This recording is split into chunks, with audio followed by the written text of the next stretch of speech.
march toward the arch continues as the Braves have a big game against Northern Iowa coming up. So let's get to some Braves talk.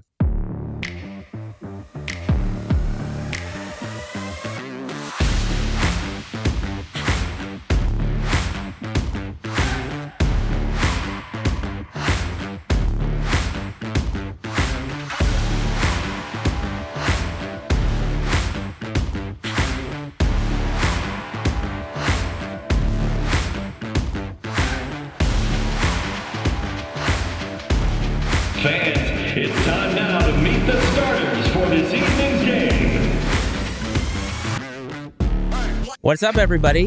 Happy Saturday. Welcome to episode 4 of Braves Talk, coming off a big win at home against UIC, and we're here to break it all down, plus all the action coming up. I'm the Iceman, Matt Freites, and across from me are the pals, Coach Brad Powell, OG Rick Powell. What's up, gents? Iceman, not a whole lot going on here. A little disappointed. Bummed out we don't have any Braves action today, since they don't play until tomorrow, but the team most certainly needs the extra day of rest, and we do have a meaningful game that tips off right about when we're wrapping up with this, with the Sycamores of Indiana State traveling to Carbondale to take on Southern Illinois, so that will have an impact on how the standings shake out, could impact the Braves in some way, shape, or form, more specifically, and who their opponent ends up being, so we will definitely make sure we're watching that one, and then kind of a full slate tomorrow, which we're looking forward to.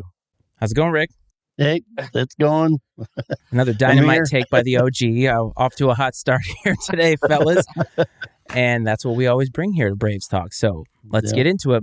By the way, we have a big win against UIC. And I will admit, so 3 games into this, I did not watch this game. And a nice little win for the Braves. So 1-0 when I don't watch, 0-2 when I do watch. Maybe we're onto something here. Maybe I need to light some candles, some incense, something like that every time there's a big game, and just hope for the best. But question mark as to how well this performance kind of played out over the course of the game. Started strong, ended weak, in my opinion. The lead swelled over 20 at one point. Obviously, they only won by 12. Each of the teams scored 45 points in the second half. Darius Hannah, though, had a great game, 21 points. Plus, I believe the moment of the game with that massive jam that has been making the rounds on YouTube. For once, the Braves get a large free throw disparity as they go to the line 27 times and actually make 25 of them. Except, in my opinion, turnovers are an issue when you are outpacing the other team when it comes to turnovers. So let's start with initial reactions as we always do. Brad, you first, and then the OG. Yeah, so I felt like this game was a little helter-skelter at times, and I think that is probably a byproduct of our inconsistency combined with playing an inferior opponent. And when, that happens a lot of times when you play lesser teams, as they kind of muck it up a little bit, and if you're not too disciplined, you find yourself maybe playing down to their level, or when you do get a lead, maybe coasting at times. So that's something that needs to be addressed. And still, we struggle to be able to put teams away in the second half. We definitely have to improve defensively. Rivera went off. He was 4 for 8 from 3, 50%, obviously. UIC as a whole, 10 for 19. From behind the arc, just shy of 53% for the game. And I think, Dad, you mentioned it was in the 60s for the second half. Yeah, almost 67%. So that's obviously an issue, that needs to be addressed. And there were times, I know there was one time where we played great defense and, they made a shot.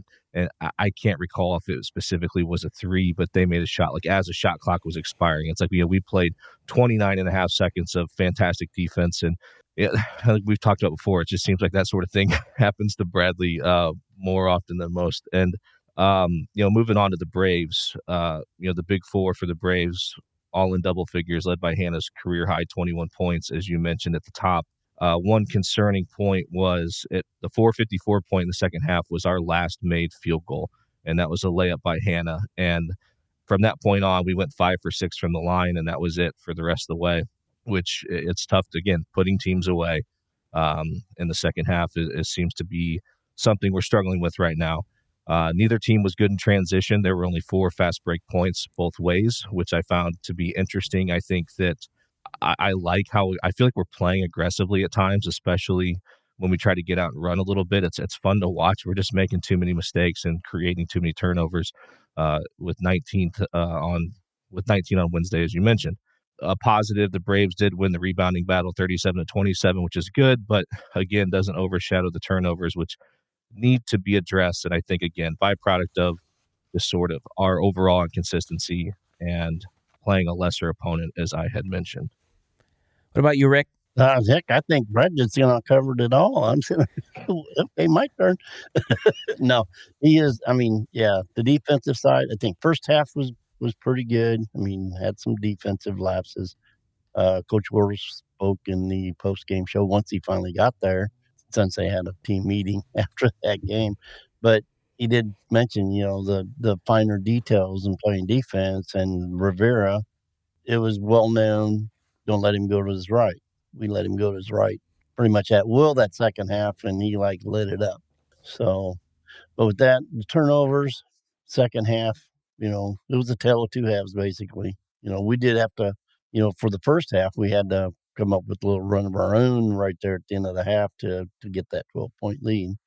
I'm a big guy on the the net, the Ken Palm, and when you have a 24, 25-point lead, 13 minutes to go in the game, and they make it a 12-point game, you still win. You love the W, obviously. Of course. But the metrics within those two computer rankings are huge. I mean, even though the stretch for us going to the big dance is really small, but they still have an importance. And when you lose after a win, you lose 2 spots. I think in both polls we did, both computer rankings, we lost 2. Maybe one was 3. But so no matter how you play the game, finish, all them little things make a huge difference. Obviously, the only path for Bradley to the NCAA tournament right now is winning Arch Madness. That is it, right? So, and that's where we all want to be. But at the same time, yeah, it'd be nice to have yourself in a position to get an at-large bid to the NIT if it does come down to that. And that's where those metrics would come into play. And you're right, the margin of victory does play into those metrics. And you and I had a conversation about that Wednesday night, maybe Thursday even, about how, and I was like, it wasn't so much that you lost the lead, that's not really quantified anywhere. It's just the fact that the final margin was only 12. Where if you could have kept it at a 20-plus point victory, those little things do add up and help. So, we would, you like to see that happen. And I get that. Your point is, when you get those leads, we got to keep our foot on the gas. Well, within those computer rankings, part of the metrics is involved is the 67% 3-point shooting, basically in the second half, will kill you always in the metrics. And they'll bring you down so fast because there's defensive, there's offensive, the turnovers, they'll kill you in rankings because it's all a part of, the model to get you to your points and eventually your rankings. I think maybe on a small scale, I think it has a lot to do, not just with even how we finish this year in those rankings, but it gives us a baseline, especially knowing the possibility of who all's coming back next year. It gives us that baseline for positivity in the next season. So as a fan, it's huge. I mean, to me anyway, may not be to anybody else, but it just helps me have a perspective outlook down the road. Let me ask you guys something, because we're 3 games into this. Obviously, I haven't been watching the team the entire year, but is it fair to say that the team has rarely put 2 halves of basketball together? I mean, even in this game against a vastly inferior opponent, they struggled at certain times where, they jump out to a big lead, which we all expect, and then here comes the comeback. And it looks to me that this team may be getting a little bit tired, a little bit weary at the end of the season, which happens to every team. So it's not as if this is specific to Bradley, but with some of these bigger games coming up and the tournament coming up, it's like, are you guys a little fearful that maybe this team is just running out of gas, that perhaps their talent is not able to overcome just how tired they are? I don't know how to put that, but I think you understand what I mean. Well, I think within the league, we're seeing it in other places too. It's not it's not unique to Bradley. No, I think we are in people in the in the world of Major League Baseball, the dog days of summer, right? I mean, we are in that stretch of the college basketball season here in February, and of course, you would like to be playing at your best the entire season, and especially as we go through the month of February, as we're ramping up for the postseason. But these guys are banged up. They've played a lot of competitive basketball, especially like we've mentioned, the top 10 of the league are pretty solid teams. And obviously the two below that being UIC and Valpo, but they're giving people all they can handle here recently as well. So playing these highly competitive games, physical games, is going to take its toll on a team, and especially these guys that are playing more minutes than others. And it's funny because we had a conversation too about how the minutes that are going to our big four are killing us a little bit, and maybe we're starting to feel the impact on that. And I did just like some general surface level research on what the minutes look like for the other big players in the conference, especially Indiana State and Drake and so on. And a lot of those guys, Tucker DeVries and Brody and some of the guys from Indiana State, Avila and Swope and Conwell and Larry. I mean, those everybody's up there in that same range. Anywhere from that, they're in that 30 to 36 minute range. And I get those 6 extra minutes. If you're playing 36 versus a guy playing 30, that 6 extra minutes a night over 20 games adds up and is a significant difference, I guess, by the time we get to the end of the season.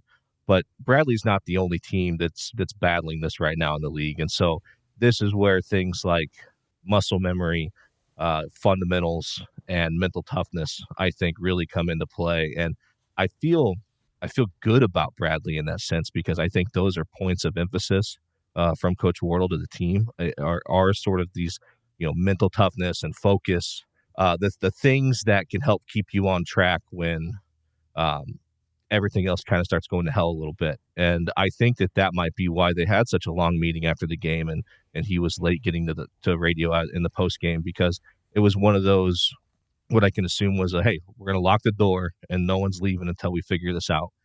Let's just, everybody, if you got anything to get off your chest, let's get it off our chest, and let's walk out of here with a common understanding of where we're going from this point forward, because it's very evident that some things have to change. So let's all be on the same page so we can get to work on making those improvements. And I think every team, especially teams that ultimately end up being successful, they reach a point in their season where you have that, pivotal moment, that come to Jesus meeting, or whatever you want to call it, where, you can sort of launch yourself to the next level or get back on track. And I'm hopeful that that's the result of this.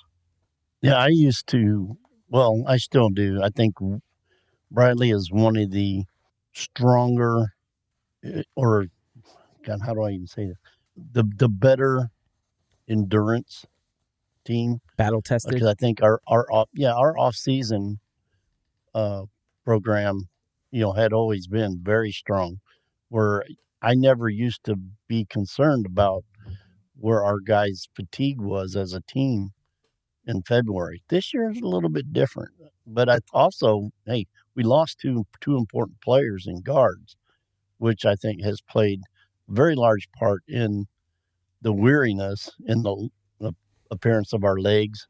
And when you're shooting threes, I mean, it's a leg issue, in most cases. But, I always think we were one of the strongest teams that could outlast, endurance-wise, anybody in the league. I don't know if we've gotten away from some of that, but if we did, let's try and get back to it. I think it's what you mentioned at the beginning, where you said, or at the beginning of your take there, where you mentioned we were counting on Pettigrew and Ellis to come in here and play some meaningful minutes, and that isn't the case. And so we are having to rely on Duke Dean and Connor Hickman to play, and Darius to play a boatload more of minutes. And not so much, I mean, I guess you could say Darius in the sense of some of the big guys haven't come along to the degree that we maybe hoped that they would.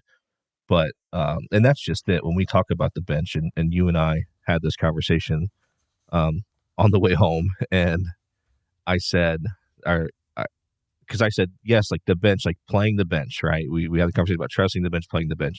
The guys on the bench, I'm outside of Birch, and Birch is playing, but outside of that, like, if we're going to talk about Kyle Thomas and Meta, those guys don't help your guard problem, and that's probably where our biggest issue, our biggest concern is as far as fatigue. Yeah, Malavai's playing a lot of minutes, and Darius is playing a lot of minutes, but right at the guard position between Duke and Connor, you have Birch that can come in. I mean, that's why we're seeing Hartke playing minutes here and there, because that's he's the next guy. I mean, he's the next guard we have that's an option at all. So, Kyle Thomas, while it'd be nice to see him be able to come along and contribute more, and it'd be nice to see Meta come along, those guys don't fix the guard problem. And Rick, to your point, if you look at the stats from this game, then 2 of 7 from 3-point in the second half for Bradley. Now, they took a lot less shots, so they went from, I think they had 31 shots in the first half for 32 to 21 total from the field, and I'm sure that obviously leads to other teams being able to get back and so forth, but I think you're right.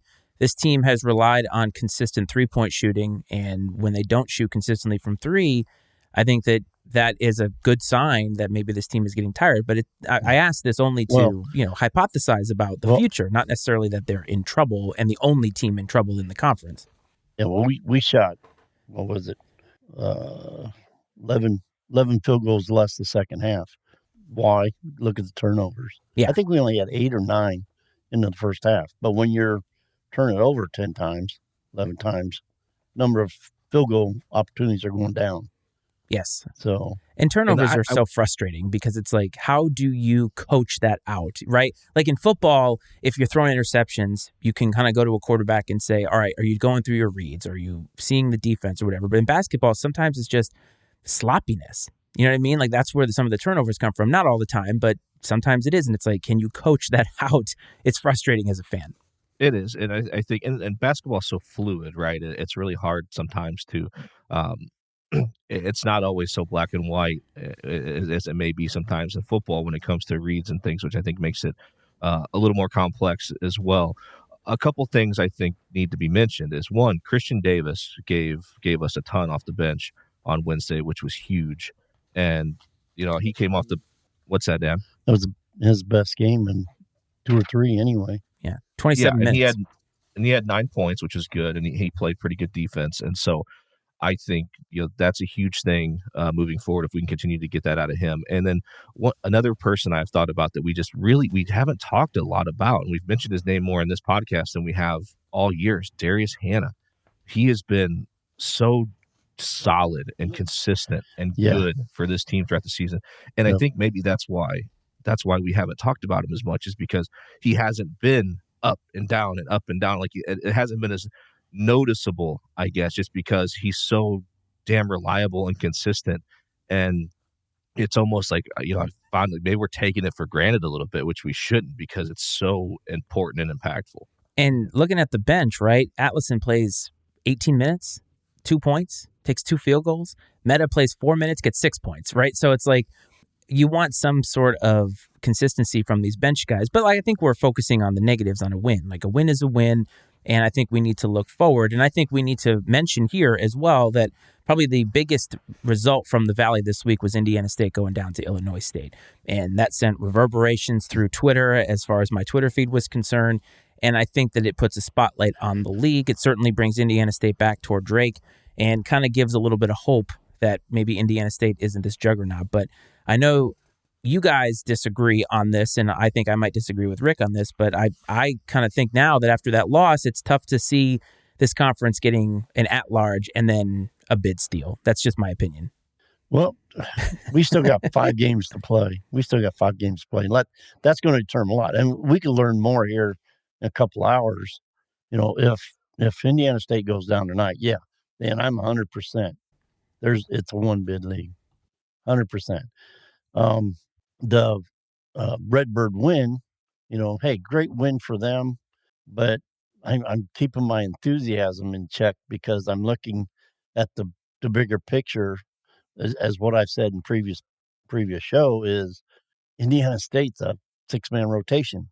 Their fatigue and tiredness playing in the middle of February is really shining, and when they didn't have Kent pretty much the entire second half, that's one of the starting 5. So they're down a guy and I mean, it was at home too. So, I mean, their fatigue level is really showing, and I would not be surprised if they get upset tonight. What's your, so let's not stray away from the original question. What is your opinion? Like what's your stance, your argument for if Indiana State wins out and loses in the conference tournament, championship. You still think they could be an at-large bid, and I want to know why. I do. Because they're, because they put a lot of emphasis on the quad 1s, 2s, 3s, whatever. They've only got one loss, just one loss period outside of the quad 1. Now they don't have very many quad 1 opportunities, but they have that. They've got the net where they're at. They're all the stuff that is accumulating. So for the net, right? So the metrics, right? You think yes. So I'll give you this. I think if you look at the metrics, the metrics are likely that of a tournament team, or real damn close, anyways. But what I'm saying is, I don't think it is convincing enough to overcome the Power 6 bias, and that's just the reality of it. That's just the truth, man. And so if you just want to look at this on paper, black and white, the most qualified teams based off the metrics and their resumes, like Indiana State should certainly, under the circumstances of winning out, losing in the conference championship game, should absolutely be in the conversation. But I'm telling you, my opinion based off history and reality. Yeah, and you have to factor. The thing is, there's a lot of Power 5 conferences that are actually down this year, and that's unfortunate. That bias is so strong that several of those teams are still going to get in. I mean, even the ACC, I think there's a lot of mid-major schools that's not going to get in. That's very worthy of going in and beating even the middle of the pack Power 6 team. Yeah, what you need to watch for in terms of this conference being a 2-bid conference is what happens in these Power 5 conferences with these teams that are either on the fringe of getting in or on the bubble. What you don't want is to have this team that's probably one of the last 4 in start to go on a run. Indiana State loses early in the tournament. I think there is a lot of factors that could go into it, but I'm with Brad on this in that I think traditionally, and just looking at the way that the committee looks at these things, that loss probably made some of the committee members feel better because they're like, oh, good. We only have to take whoever comes out of this conference. We don't have to consider. Yeah. And right or wrong, I think that that's the way that they look at it, and that's the only thing that's unfortunate. I think had Indiana State wins, reason. Yeah, it does, and that's why I say that is just. I mean, we have to be realistic about this, even from Bradley's chances. As Brad said, their best chance to get in the tournament is to just win out and win through Arch Madness, and that's all that they should be focusing on. But they do have a game coming up, I think tomorrow, right at 1:00, I believe, on ESPN2 as they play Northern Iowa. It's a road game. They easily handled the Panthers at Carver last month or late last month, and I think if they win, this puts some major distance, at least between the top 3 teams and the rest of the pack, as it relates to Arch Madness or getting to Arch Madness. And so, what do you guys think about this game? And I'm going to put up the Arch Madness projected bracket while we talk about this. It's tough to beat Northern Iowa at their home court, but we can do it. I mean, there is a possibility that Heisey won't be playing. He's got, I think, an ankle injury, but it's probably a game time decision. But that's based on what I read and heard from the last game they played Wednesday. I don't think he played then, but we got to keep the little gnat at bay. We got Tristan Anderson and Titan Anderson. Titan Anderson and Hudson to keep in check, but we guard the 3-point line and take care of the boards, keep our turnovers down, and hit shots ourselves. Should be all right. And it's funny. Sorry, Brad. I was going to say it's funny how this game now, the way that you look at this bracket, where Northern Iowa has jumped all the way to the 4 seed in this conference, and a team that I know Rick is a little bit more worried about when it comes to playing Bradley at Belmont is sitting at 6. So there's a lot of jockeying for position here that could have a lot to do with it, and I think Bradley needs to do everything you said, Rick, but they need to take care of business. And Brad, you're going to say how they're going to do that. Well, I think that it sounds cliche, but going into this, I mean, a lot of these games here down the stretch, outside of, at Drake, which is a unique thing in its own, it's Bradley. These are Bradley versus Bradley games, right? Like Bradley cannot beat themselves in these games. If they don't beat themselves, they should win. The only game I think that you could qualify as a coin flip, even if Bradley's playing at their best, would be the game at Drake. The rest of these games, if Bradley plays to their potential, should be wins. And so I look at these are Bradley versus Bradley games. We got to clean up some of these mistakes. I'm curious to see how the team bounces back from, the way that game finished on Wednesday. Obviously, they have their little powwow. They got an extra day's rest going into this game, and have we, and I feel like I've said this last few games, looking for us to come out and make some of the corrections, cut down on the turnovers, play 2 halves of great defense. Because I feel like we're playing at 60 to 70% of our potential right now. And you don't have to play at 100 to beat most teams. But if 90 will get the job done the majority of the time against most opponents, because a lot of other people don't always play to their potential either. But I feel like Bradley's been consistently here last few games playing at 60 to 70% of their capacity. And Brendan is absolutely correct there. He says he remembers Barry Henson's Missouri State team was left out with a power rating in the 20s, and it ultimately cost him his job. And that's just it. And I get that bias isn't official metric, but it plays a huge part in how this all works, unfortunately. And a lot of it comes down to money, and there's so much that goes into it. And I mean, and Dad and I had this argument the other day that as much as we, as mid-major basketball fans, love the underdog, the Cinderellas, all that stuff, I'm pretty confident, and I can't remember the exact scenario or the numbers, that the numbers don't reflect that, as a whole, the viewership numbers, especially when you get down to the Sweet 16, Elite 8, Final Four, the viewership for those games that have those Cinderella teams in them are not the same as they are for if you had 2 Power 5 teams or 2 Blue Bloods. And I got to imagine, attendance-wise, these Power 6 teams have larger fan bases. So even if only 20% of their fan base is going to physically go to a game, that's still far more than a mid-major is going to send, even if they send their entire fan base in some cases. So it sucks that even has an impact on any of it, but it does. And I don't think we can ignore it when considering these types of things.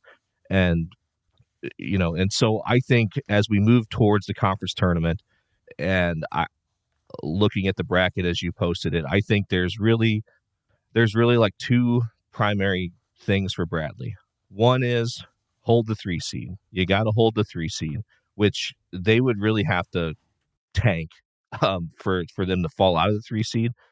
Things would have to go really poorly the next 5 games, but hold the 3 seed and then do whatever you got to do to be as healthy and rested as possible going into Arch Madness. And so I think the coaching staff is going to have to get creative and find ways to save the legs of our Big Four, especially, so that they can be at their best, at the best that we can have them, to be expected in March for the tournament. And those are things that I think are crucial to postseason success for the Braves.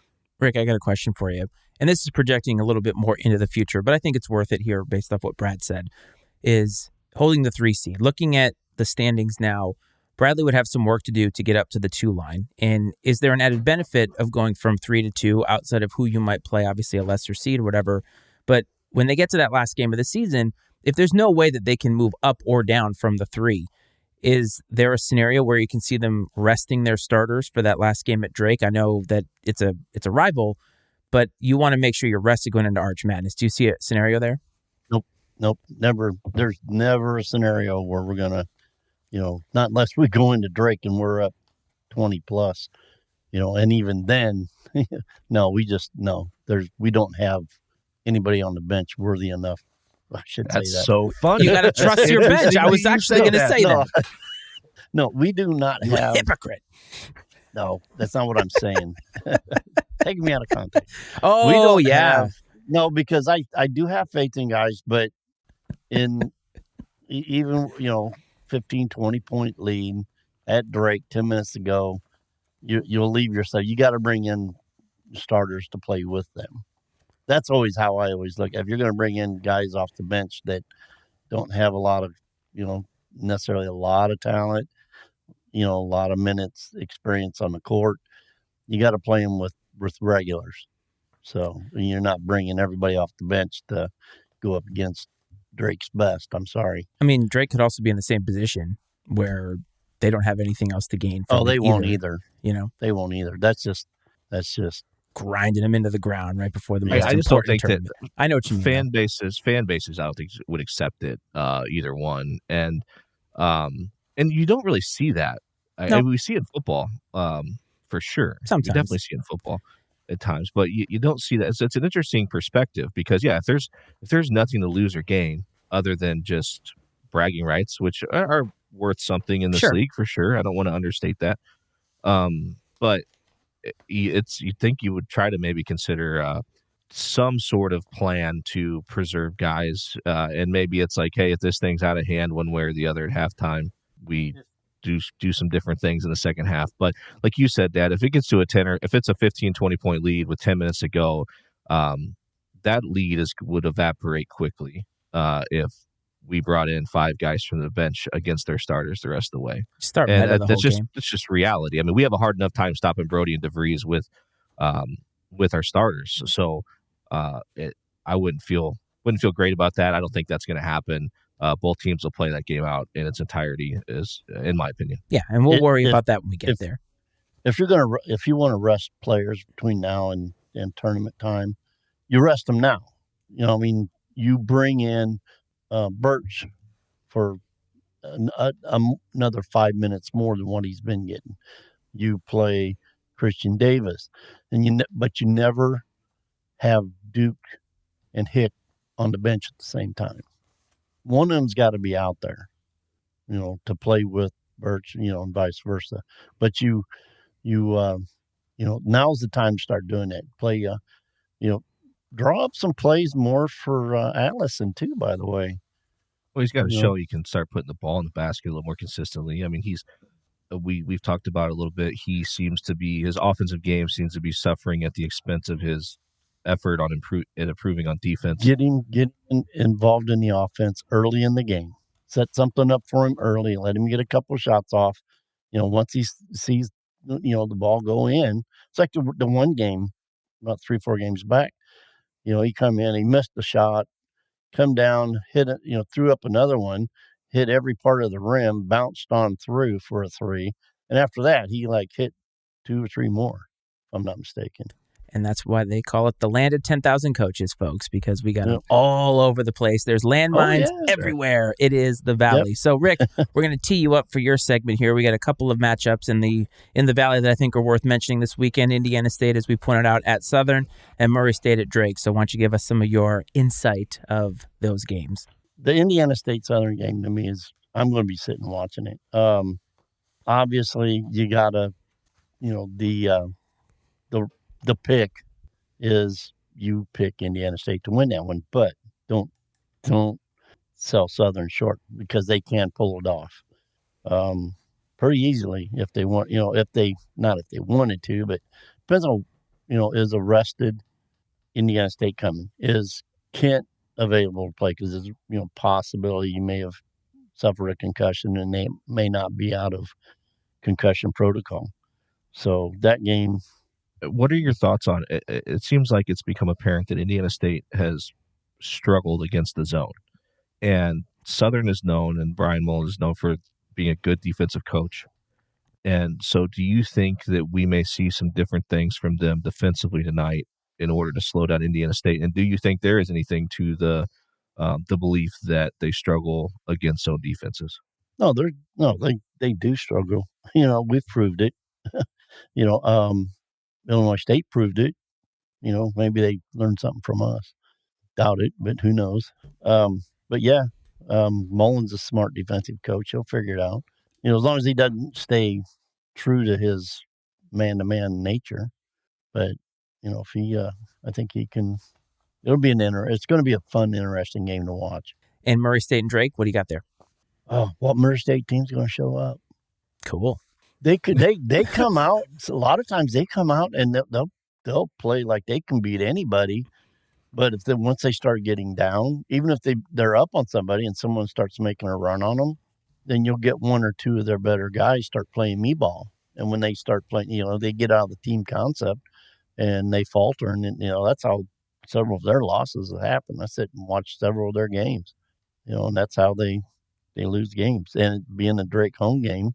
What I'm curious to see out of both Indiana State and Drake tonight and tomorrow is the fatigue factor, much like the Braves. Does that seem like it's compounding? Are they doing anything differently to try to rest their not rest their guys, but to try to preserve some minutes a little bit? Are they going deeper into their bench? I don't. I mean, Indiana State's going to have to without Kent, if that's the case. But they not got outside of one guy. They've not got a very good proven bench. Right. Well, I mean, that's truthfully that's the case. Well, that's the case for the top three. The top three don't have much depth, which I think is gonna make things, just as a general Valley fan, it's gonna make things really interesting in St. Louis because of the lack of depth that the top three teams have. Yeah, and all three of the top three play basically the teams right underneath them. So we're going to kind of know at this point how much separation there is going to be, and there's probably not going to be any disruption at the top. And Bradley's probably going to be at that 3 seed. I think that's where they want to stay. But those are some big games coming up this weekend. Obviously, we're going to be covering Bradley all of next week as well. We are racing toward the end of the season. It's going to be here before we know it. And let's all hope for a great season, a great end of the season. And it would be great for us, for the purposes of the show, if we could get a conference championship out of this thing. That's what I want. Yeah, that would be really exciting for sure. And I think a step, looking at the tournament,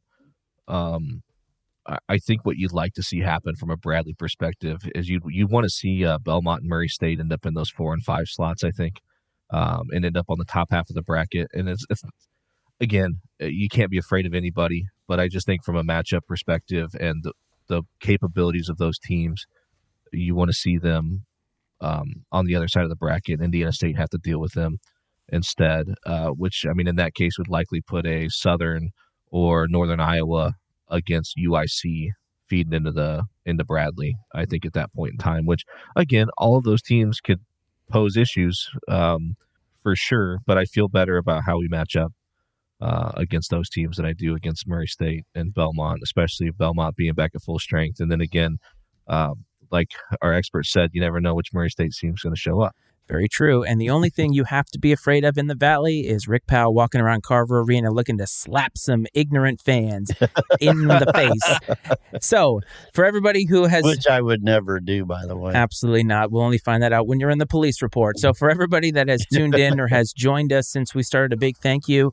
We recently saw a surge in subscribership, and even though I can't get to the bottom of it, I'm going to assume that it's everybody who has found Braves Talk from the Peoria area all over the country. We have seen an overwhelming response to this, and we want to thank everybody. If you want to find us on social media, on X at Iceman and Coach, TikTok at I&C Sports, Facebook, I&C Sports, and of course, as the flag says, the Matty Ice Media Network, where you can find Iceman and Coach, which is what Coach and I do, Fire Footwear, which is my sneaker podcast. And from the pals over there, including the one who punches people in the face, from Coach, from me, and from everybody in Bradley, this is Braves Talk. We'll see you next time.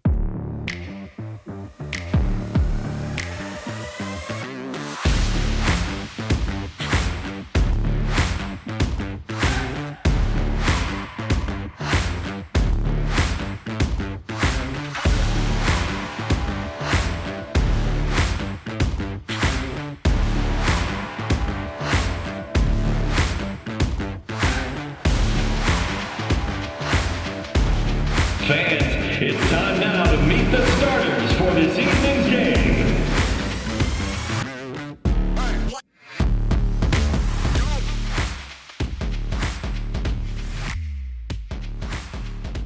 The opinions and viewpoints expressed on I&C Sports are those of Matt Freitz, Brad Powell, and their guests, and not necessarily those of the Matty Ice Media Network.